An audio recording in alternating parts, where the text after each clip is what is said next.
জানো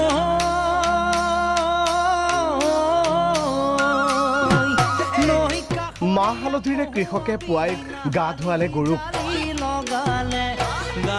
তাৰ পাছতেই আন এক ব্যস্ততা পইতা ভাতেৰে আমৰলি টোপেৰে এসাঁজ খাই কৃষক চহায়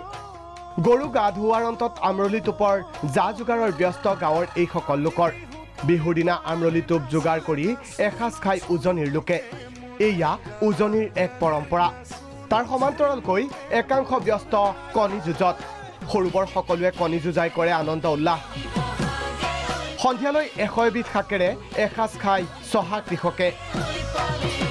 লাই লফা কচু ঢেকীয়াকে ধৰি 100 এবিধ শাকেৰে এসাঁজ খালে হেনো বছৰটোৰ বাবে ৰোগ ব্যাধি আঁতৰি থাকে সেয়া যিয়েই নহওক এনেদৰে এতিয়া চৌদিশে ৰঙালীৰ ৰঙত মতলীয়া সকলো